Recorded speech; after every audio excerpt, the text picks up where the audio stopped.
Good afternoon student. Last lecture में हमने देखा कि भक्ति महिमा में संत दादू दयाल जी ने हमें गुरु की महिमा का वर्णन और ईश्वर की पूजा का महत्व समझाने की कोशिश की हुई है। जब हम गुरु को अपना पूर्ण अस्तित्व सौंप देते हैं या उन्हें हम कहते हैं कि नहीं, अब आपके मार्ग पर ही हम चलाएंगे, आपके दिखाए हुए मार्ग पर ही हमें चलना है, तब हमारे सारे कार्य जो है वह अच्छी तरह से होते रहते हैं।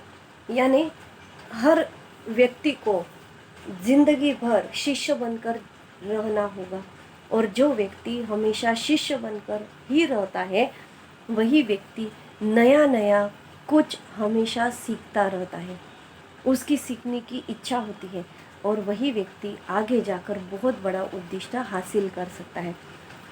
तथा उन्होंने यह भी बताया हमें कि अहंकार मनुष्य का सबसे बड़ा शत्रु है। अहंकार क्या करता है? मनुष्य को आत्मनिर्भर बनाता है। आत्मनिर्भर यानी क्या? अपने आप पर गर्व करने की इच्छा शक्ति उसमें जागृत हो जाती है, उसे अहंकार कहते हैं। वह अहंकार क्या करता है?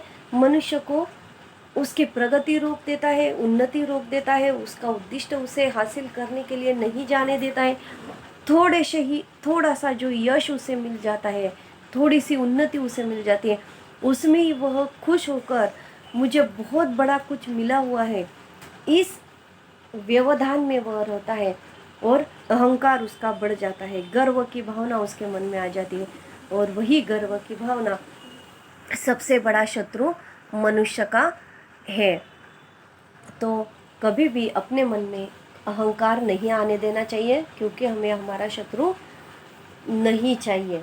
बिना इसका त्याग किए ईश्वर की प्राप्ति नहीं हो सकती।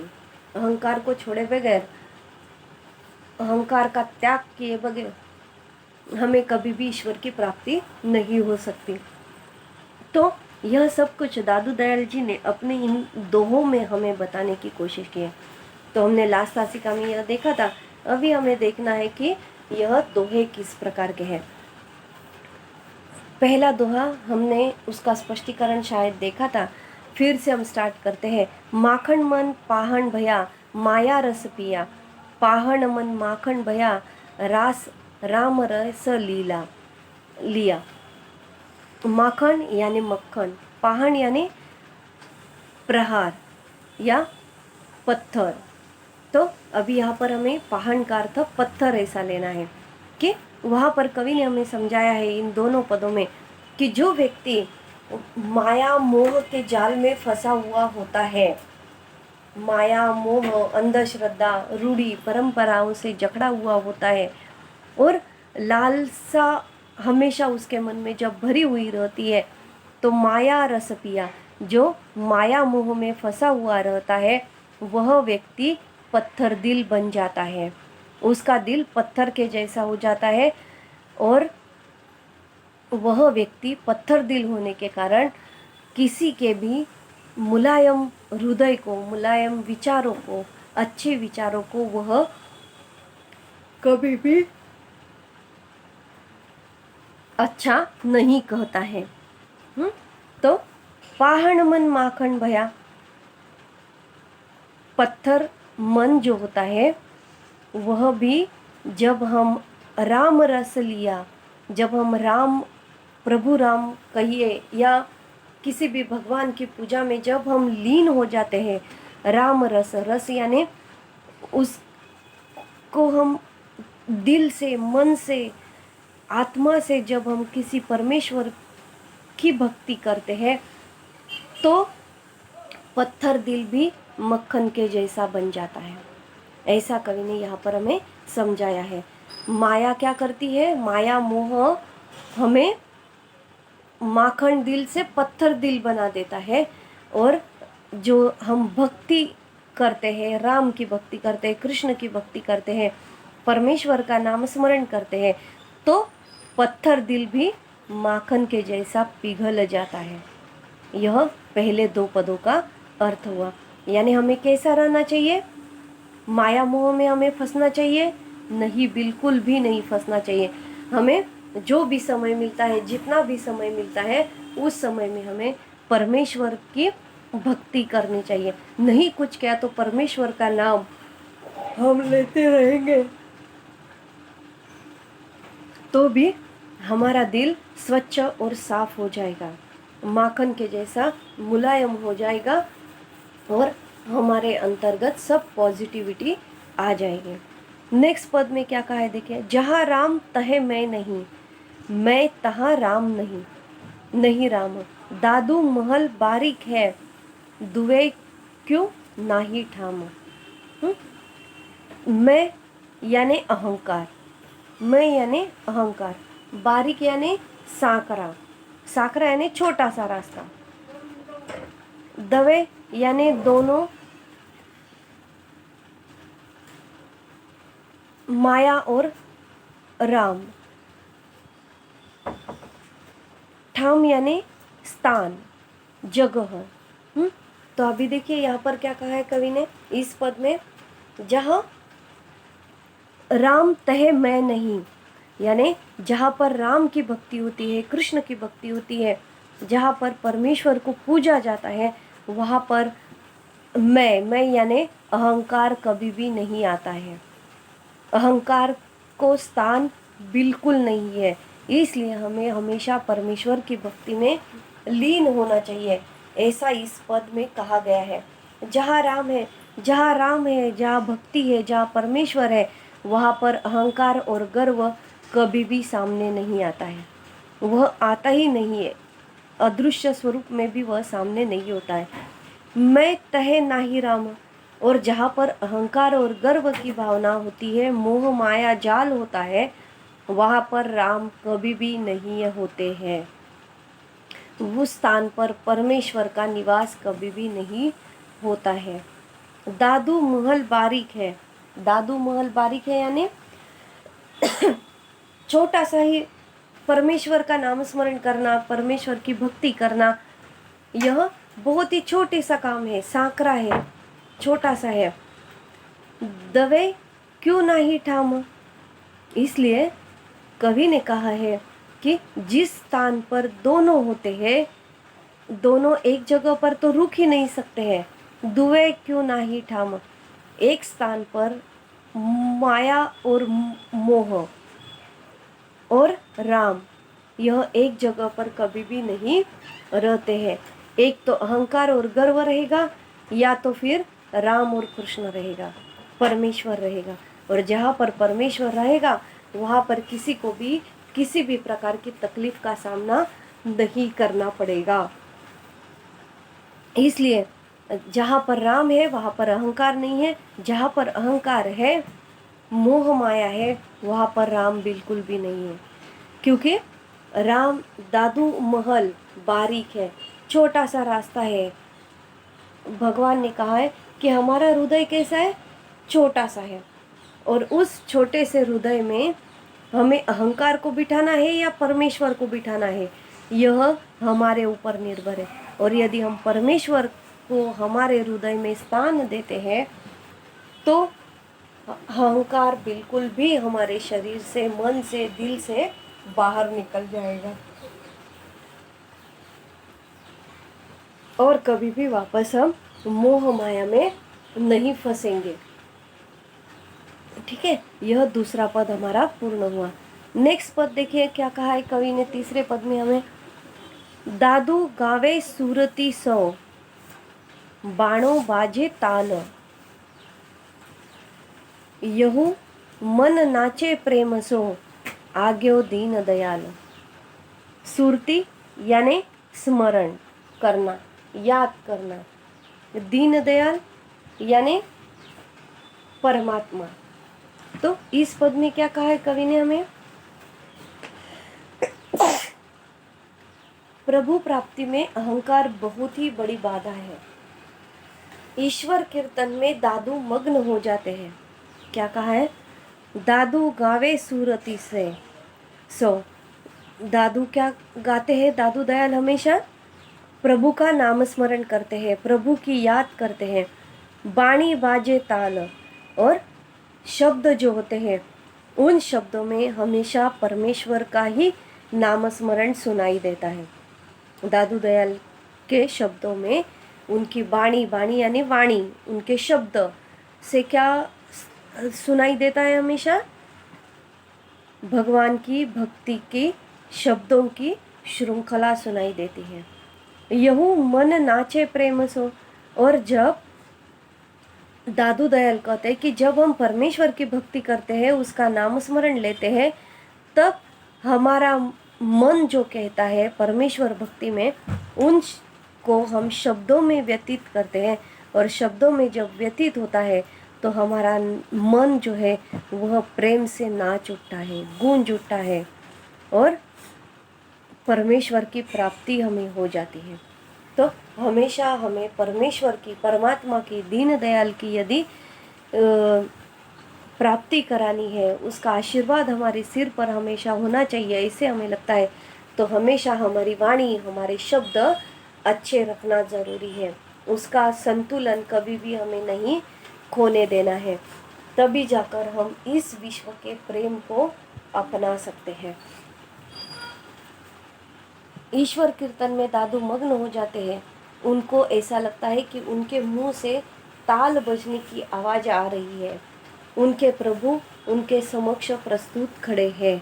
ऐसा कवि को भासित होता है कि मेरा परमेश्वर मेरे सामने खड़ा है, और मेरी वाणी से जो आवाज़ निकल रही है उसमें सुर और ताल है, लय है, और वह बहुत ही रसीले शब्द है, और परमेश्वर मेरे सम्मुख प्रस्तुत है। ऐसा दादू दयाल को भासित होता है। नेक्स्ट पद में उन्होंने क्या कहा है, देखिए, जे पहुँचे ते कही गए, तिनकी एक बात, सबे साधो का एक मत, बीच के 12 बाट। जे पहुँचे ते कही गए यानी क्या? जिन्होंने भक्ति की हुई है, परमेश्वर का नाम स्मरण किया है, वह लोग अपने संसार को पार करके आगे निकल गए हैं। सुरक्षित रूप से, अच्छे रूप से, अच्छी तरह से उनका पूरा जीवन जो है वह उन्होंने व्यतीत किया है। उनका संसार पूरा हो गया है और वह खुशी से उनका संसार पूरा हुआ है। 3 की एक बात, किसकी?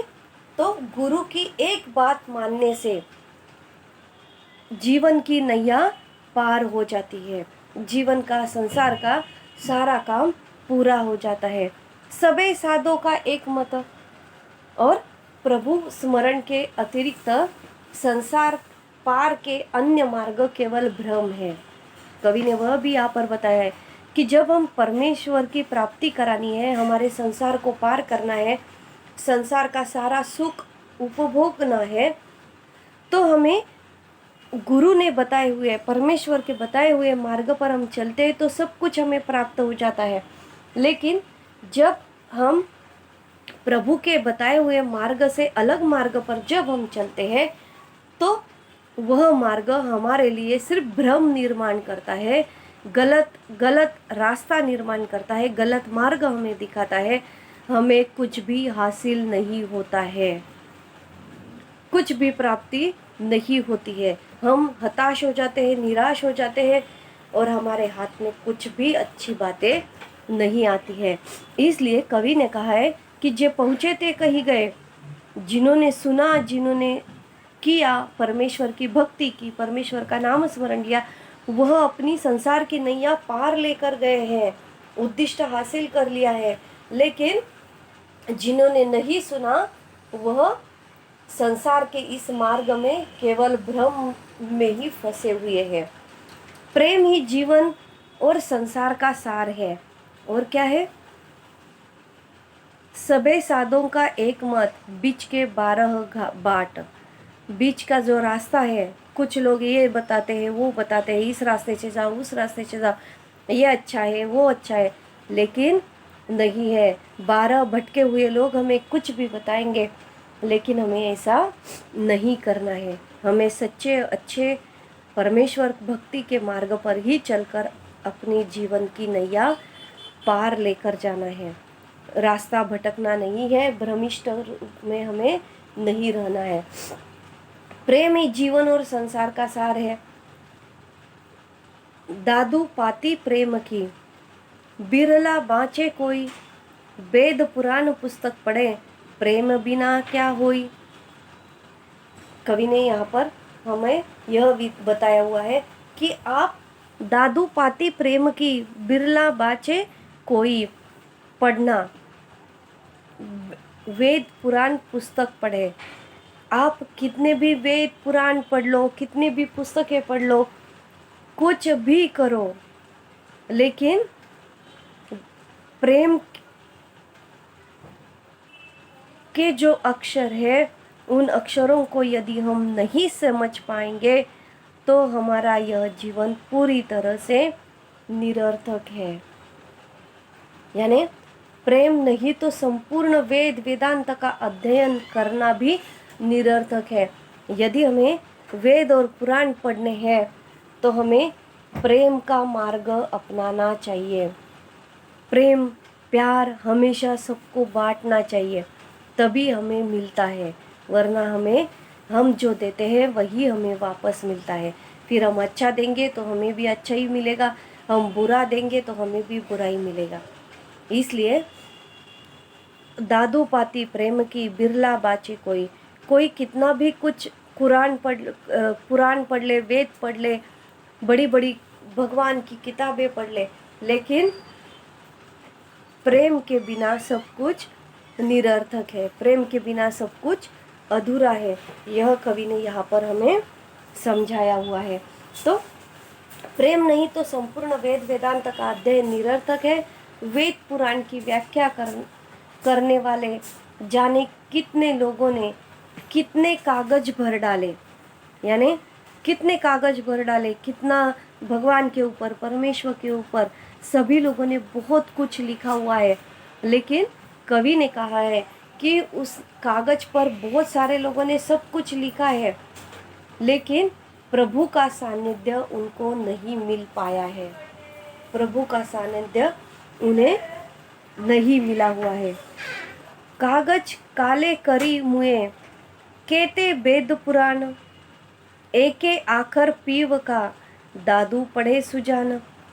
केते यानी कितने, वेद पुराण, एक यानी एक ही, आखर यानी अक्षर, सुजान यानी चतुर विद्वान।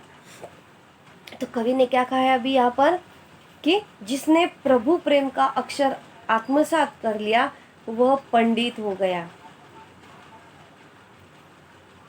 कागज काले कर लिए, कागज काले करना यानी यहाँ पर कवि ने कहा है कि परमेश्वर का नाम स्मरण करते हुए लोग बहुत सारी कथाएं लिखते हैं, परमेश्वर का नाम लिखते रहते हैं, वेद पुराण पढ़ते रहते हैं, लेकिन कवि ने कहा है कि यह सारा सब कुछ करने के बाद भी उन्हें प्यार नहीं मिल पाता है, उन्हें संसार का सारा सुख नहीं मिल पाता है। किस कारण नहीं मिल पाता है? तो उन्होंने सब कुछ किया, लेकिन प्रेम के अक्षर उन्होंने नहीं समझ पाए, प्रेम का अर्थ वह लोग नहीं समझ पाए। इसलिए जिन्होंने वेद पुराण और सब कुछ पढ़ लिया है, पुराण पढ़ लिए हैं, वह चतुर विद्वान कहे जाते हैं, उन्हें लेकिन आत्मसात कुछ भी नहीं होता है। जिसने कितने भी कागज, वेद पुराण की व्याख्या करने वाले जितने जाने कितने लोगों ने कितने कागज भर डाले, पर प्रभु का सानिध्य उन्हें नहीं मिल पाया। जिसने प्रभु प्रेम का अक्षर आत्मसात कर लिया वह व्यक्ति पंडित हो गया है। क्या हो गया है? वह व्यक्ति पंडित हो गया है। इसलिए हमें क्या करना चाहिए? हमेशा प्रभु का ही नाम स्मरण करना चाहिए, और प्रभु का नाम स्मरण करते हुए प्यार और प्रेम सबको देना चाहिए। किसी के साथ झगड़ा करना, किसी को तकलीफ देना, किसी को जानबूझकर सताना, यह गलत बातें हैं। इसलिए परमेश्वर की नाम स्मरण करो, परमेश्वर की भक्ति करो, और उसके साथ साथ प्यार भी अपने दिल में सबके लिए रखो। यह कवि ने हमें बताया हुआ है। आगे कवि ने हमें क्या कहा है, देखिए, दादू मेरा बैरी मैं मुआ, मुझे न मारे कोई, मैं ही मुझको मारता, मैं मर जीवा हुई। बैरी यानी शत्रु, मर जीवा जीवित होते हुए भी मरा हुआ वैरागी। अभी यहाँ पर कवि ने देखिए बहुत ही छोटे से शब्दों में हमें बहुत सारा कहने की कोशिश की हुई है कि दादू दयाल जी क्या कर रहे हैं कि मेरा बैरी मैं मुआ, मैं खुद मेरा शत्रु हूँ, मैं खुद ही मेरा शत्रु हूँ, मुझे न मारे कोई, मुझे कोई मार नहीं सकता है, मैं खुद को ही मार रहा हूँ क्योंकि मैं ही मेरा शत्रु बन गया हूँ। किस कारण? मैं ही मुझको मारता, मैं ही मेरा शत्रु बन गया हूँ, मेरा मरजीवा हुई, जीवित होते हुए भी मैं मरा हुआ हूँ, वैरागी हूँ। अहंकार, इसका कारण क्या है कि अहंकार है। अहंकार हमारा सबसे बड़ा शत्रु होता है। अहंकार ही मनुष्य का सबसे बड़ा शत्रु है। जिसने अहंकार पर विजय प्राप्त कर लिया वह विजेता हो जाता है। अहंकार पर विजय प्राप्त करना, मेरा है, मैं, मुझे चाहिए, यह जो मेरे लिए ऐसे शब्दों का प्रयोग किया जाता है वह हमारे लिए बहुत ही धोखादायक होता है। जिसने अहंकार पर विजय प्राप्त कर लिया वह विजेता हो जाता है, वह विजेता हो जाता है। सब कुछ उसके कदमों में आकर गिरता है, भगवान उसकी सारी बातें सुन लेता है, उसको सब कुछ मिलता रहता है।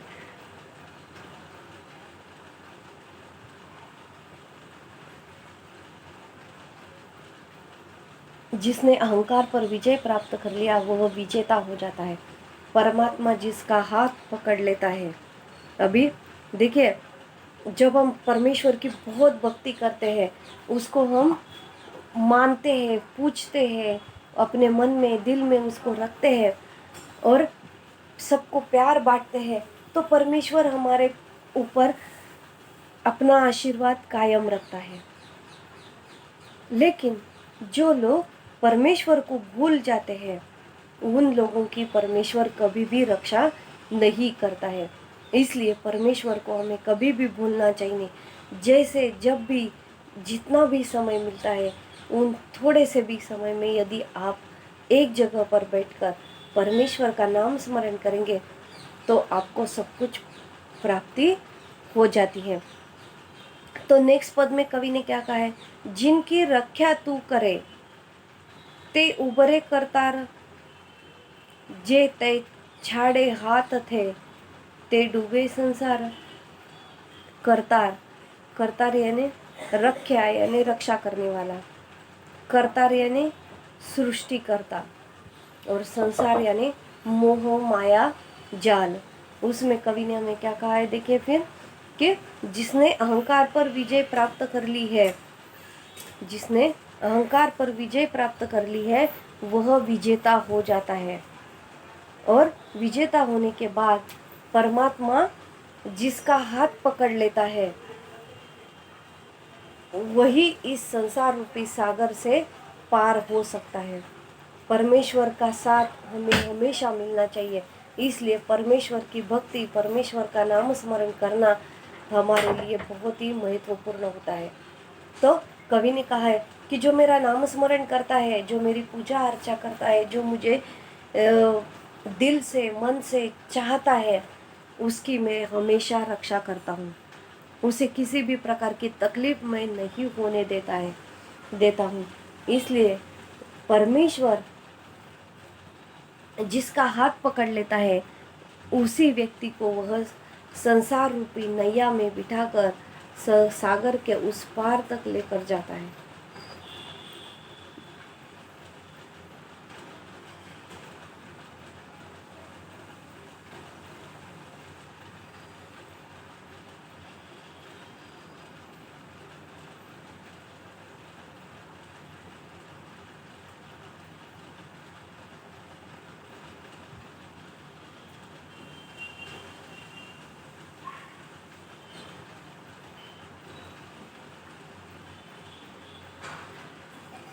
काहे को दुख कीजिए इस पद में आपने समझा ना आप लोगों को कि रक्षा करना। परमेश्वर क्या करता है, हम जब परमेश्वर की भक्ति करते हैं, नाम स्मरण करते हैं, मोह माया जाल को हम छोड़ देते हैं, तो वह जो सृष्टि करता है, सृष्टि को संभालने वाला है, वही हमारी भी रक्षा करता है। एक बार जब परमेश्वर हमारा हाथ पकड़ लेता है और हमें साथ देने की ठान लेता है, तो परमेश्वर बाद में कभी भी हमारा साथ नहीं छोड़ता है। वह हमेशा हमेशा हमारी रक्षा ही करता रहता है।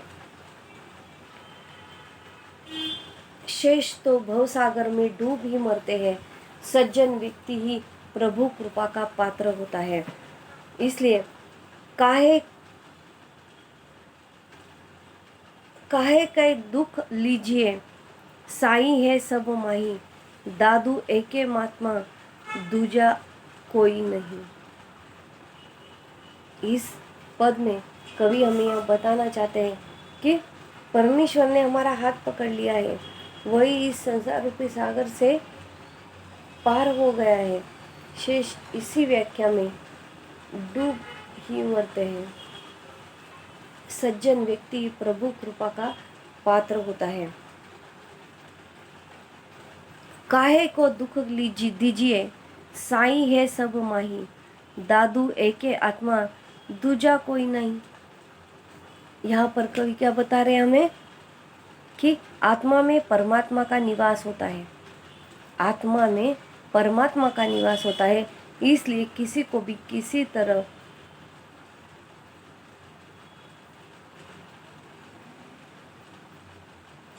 तरह का दुख मन नहीं पहुंचाता। अभी देखिए अर्थ क्या है अच्छी तरह से कि परमात्मा जिसका हाथ पकड़ लेता है, वही इस संसार से पार हो जाता है। जिसने अहंकार पर विजय प्राप्त कर ली, वह विजेता हो जाता है। परमात्मा जिसका हाथ पकड़ लेता है, वही संसार रूपी सागर से पार हो सकता है। शेष तो भव सागर में डूब मरते हैं। सज्जन व्यक्ति ही प्रभु कृपा का पात्र होता है।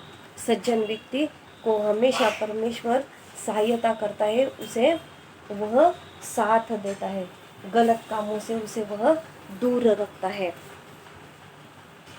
काहे को दुख दीजिए, साई है सब माई, दादू एके आत्मा, दूजा कोई नहीं। यानी आत्मा से ही परमात्मा का निवास होता है। काहे को दुख दीजिए, साई है सब माई। कब क्यों हमें किसी को दुख देना चाहिए, क्यों हमें किसी को दर्द देना चाहिए? क्योंकि आत्मा और परमात्मा का निवास होता है। इसलिए किसी को भी किसी तरह से कष्ट और दुख नहीं देने चाहिए। आत्मा में ही परमात्मा का निवास होता है, इसलिए किसी को भी किसी तरह का दुख कष्ट हमें पहुंचाना नहीं है। दादू इस संसार में ये दो ही रतन अनमोल, एक साई एक संत जन, इनका मोल न तोल। अभी कवि ने यहाँ पर हमें समझाया है कि इस पूरे भवसागर में, इस पूरे संसार में, पूरे विश्व में जिसका कोई मोल नहीं है, जिसको हम पहचान नहीं सकते, जिसका कोई मोल नहीं है, वह अनमोल है, अनमोल है, अमूल्य है। वह कभी भी बिकाऊ नहीं है। तो अच्छा कार्य, अच्छा कर्म हमेशा जो होता है, वह सच्चाई के रास्ते पर चलता है और उसी से परमेश्वर की प्राप्ति भी होती है। इसलिए इस संसार में दो ही ऐसे रत्न हैं जिसकी किसी से भी कोई तुलना नहीं हो सकती है। इस संसार में दो अनमोल रत्न हैं। तो वह अनमोल रत्न कौन से हैं कि जिसकी तुलना कहीं पर भी विश्व में नहीं हो सकती है? पहला रत्न है सबका मालिक, स्वामी, प्रभु, परमात्मा, और दूसरा रत्न है संकीर्तन करने वाला संतजन।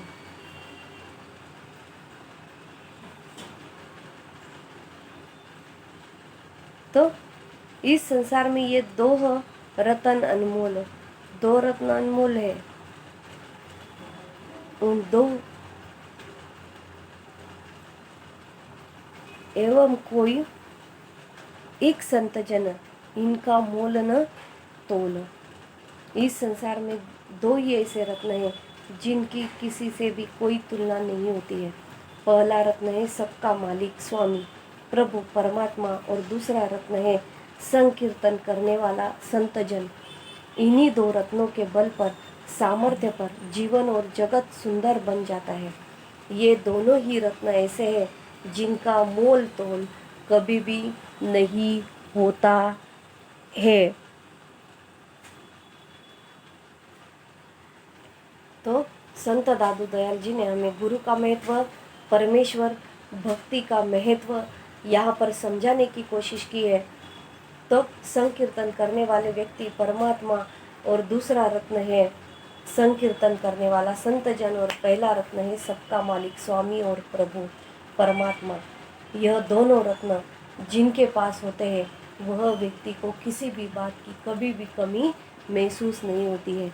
इन्हीं दो रत्नों के बल पर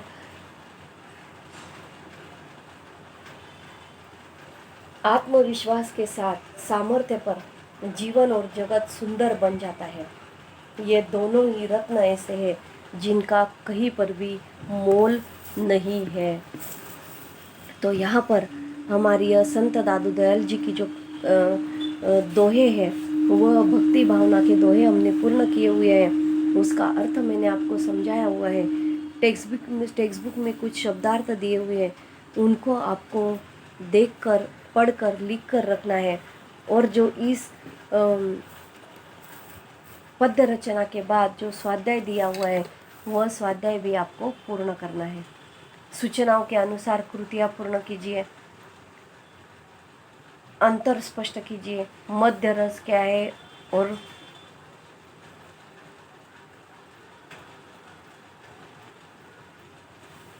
माया रस और राम रस, उसमें अंतर स्पष्ट करना है। मैं ही मुझको मारता, यह तात्पर्य लिखिए। सहसंबंध जोड़ना है, काव्य सौंदर्य है, अभिव्यक्ति है और रसास्वादन है। तो ये सब आप लोगों को घर पर पूर्ण करके रखना है। मैक्स साहित्य संबंधित कुछ सामान्य ज्ञान पर प्रश्न पूछे गए हैं, और लास्ट में जो है निम्नलिखित वाक्य शुद्ध करके लिखिए। तो उसके लिए यहाँ पर 10 वाक्य दिए हुए हैं, उनको भी आपको शुद्ध करके लिखना है। तो यहाँ पर हम रुकते हैं।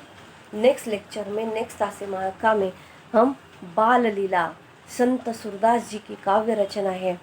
वह संत सूरदास ने श्री कृष्ण और यशोदा मैया का बहुत ही सुंदर वर्णन यहाँ पर किया हुआ है।